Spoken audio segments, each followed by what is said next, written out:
नमस्कार दोस्तों, मेरा नाम है अमरीश तिवारी और आज मैं बात करने वाला हूँ डिक्टेटर्स के बारे में। दोस्तों, हमारे देश में वर्तमान में मोदी जी को एक डिक्टेटर कहा जा रहा है। इससे आप कहाँ तक सहमत हैं, आप मेरे को कमेंट सेक्शन में लिख कर बताइएगा। पर जो असल में डिक्टेटरशिप होती है, क्या वो आपने देखी है? आपने और हमने सिर्फ और सिर्फ सुनी ही है, क्योंकि भारत में तो फिर भी लोकतंत्र है, डेमोक्रेसी है। पर सवाल हर जगह उठने चाहिए और सवाल उठाने वाले लोग होने ही चाहिए।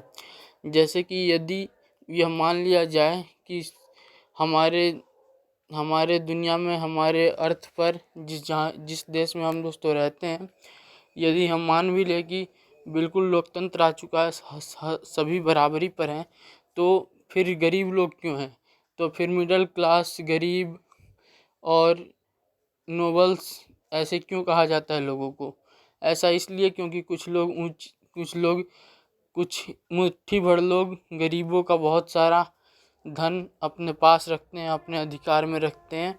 और जो उनका मुखिया होता है, मेरे हिसाब से, मैं अपने एक्सपीरियंस के हिसाब से बता रहा हूँ, उसे, वो हिटलर हो या फिर कोई भी हो, उसे उसे जो है डिक्टेटर कहा जाता है, तानाशाह कहा जाएगा। तो दोस्तों, इसी परिप्रेक्ष्य में देखते हैं कि तानाशाह की परिप्रेक्ष्य में कौन कौन तानाशाह के दोस्तों जो हमारा मत है उस पर फिट बैठता है। तो दोस्तों, हम सबसे पहले बात करेंगे उत्तर कोरिया के डिक्टेटर की, जिनका नाम है किम जोंग।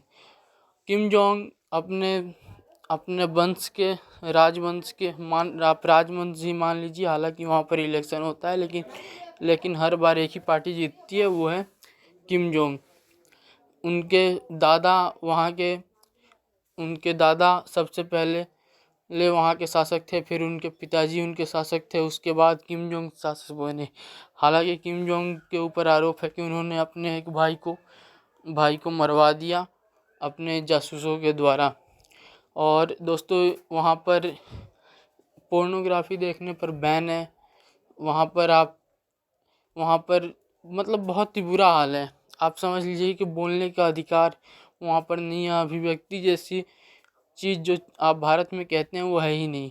सेम गोज़ पर चाइना में भी आप जानते हैं कि ज़बरदस्ती, हमारे देश में यदि कोई कहता है कि 2 बच्चे पैदा करो तो हाहाकार मच जाता है, जबकि चाइना में कब का ये रूल लागू हो चुका है कि 2 बच्चे तो छोड़िए, 1 बच्चे पैदा करना है। और अब वहाँ की सरकार अपने देश के लोगों को ज़्यादा बच्चे पैदा करने के लिए कह रही है। तो दोस्तों, आप सोच रहे होंगे कि मैंने चीन का नाम क्यों लिया, क्योंकि दोस्तों मैं आपको बता दूं कि चीन में भी पिछले 1 दशक से ज़्यादा से दोस्तों शी जिनपिंग ही राष्ट्रपति हैं। उसके अलावा रूस की बात कर लिया जाए, रूस की, हालांकि हाल फिलहाल रूस युद्ध में फंसा हुआ है यूक्रेन के साथ, लेकिन वहाँ पे भी, रसिया में भी व्लादिमीर पुतिन लगभग 1 दशक से ज़्यादा से शासन में हैं और दूसरे किसी को मौका नहीं दे रहे। और यदि किसी को मौका देते भी हैं तो अपने पपेट को बैठाकर खुद ही शासन चलाते हैं। तो दोस्तों, ये तो हो गए हमारे वर्तमान के डिक्टेटर्स। उसके अलावा दोस्तों, आपने कुछ यूट्यूबर्स और ध्रुव राठी को सुना होगा। उनके चैनल पर एक वीडियो है कि बांग्लादेश में हिटलर जैसे, यानी कि डिक्टेटर कहा है उन्होंने एक तरीके से अपने थंबनेल में। मैंने वीडियो पूरा नहीं देखा, तो क्या मैं आपको उसकी विवेचना करके बता देता हूँ कि वो हैं या नहीं है डिक्टेटर। वहाँ पर दोस्तों काफ़ी ज़्यादा धार्मिक उन्माद है, और जब तक वो थी हिंदू प्रोटेक्टेड थे। पर अब उनके भारत में आ जाने के बाद 5 अगस्त को शेख हसीना, जो कि बांग्लादेश की प्रधानमंत्री थी, भारत में आ गई। उसके बाद हिंदुओं पर जो अत्याचार हुए हैं, वो तो आप न्यूज़ चैनल्स पर भी देख सकते हैं। तो ध्रुव राठी की ये बात कितनी सच है, आप मेरे इस कमेंट सेक्शन में लिखकर बताइएगा, यदि आप कुछ कहना चाहें इस बारे में तो। इसके अलावा दोस्तों, ओमान, सऊदी अरब और मिडल ईस्ट के देशों में दोस्तों वहाँ तो राजवंश का ही शासन है, तो उन्हें आप क्या कहेंगे? वो भी डिक्टेटर हैं। देखिए दोस्तों, डिक्टेटर या फिर तानाशाह तानाशाह होती है और लगभग लगभग हर जगह होती है, क्योंकि यदि यदि किसी को मजबूत नहीं बनाया जाएगा तो वो शासन कैसे करेगा, और यदि शासन करने के लिए किसी को चुना जाता है तो वो किस दिमाग का है, किस तरीके का व्यक्ति है, इससे फर्क पड़ता है।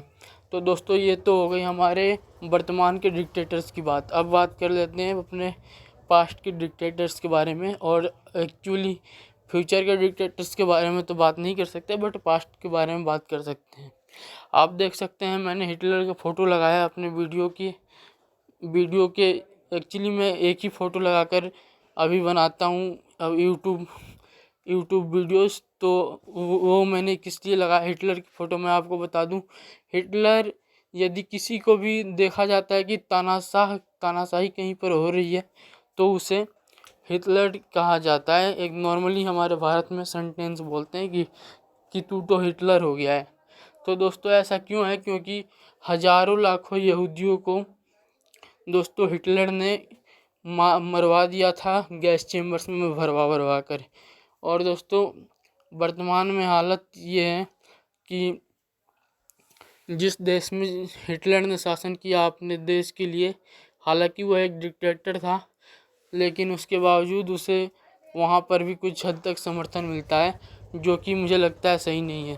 किसी भी देश में कभी भी किसी भी वक्त हिटलर जैसे लोगों का होना सही नहीं है, और तानाशाही कहीं पे भी नहीं होनी चाहिए। सभी धर्मों को, सभी लोगों को बराबर अधिकार मिलना चाहिए। और यदि आप इससे सहमत हैं तो मेरे कमेंट सेक्शन में हाँ लिखकर, यस लिखकर बताएं, और यदि नहीं तो नो लिखकर बताएं। और इसके अलावा लाइक शेयर करना ना भूलें। और लास्ट में कहना चाहूँगा दोस्तों कि please subscribe my channel, please दोस्तों मेरे चैनल को सब्सक्राइब कर लीजिए। तो चलिए दोस्तों, इसी के साथ धन्यवाद।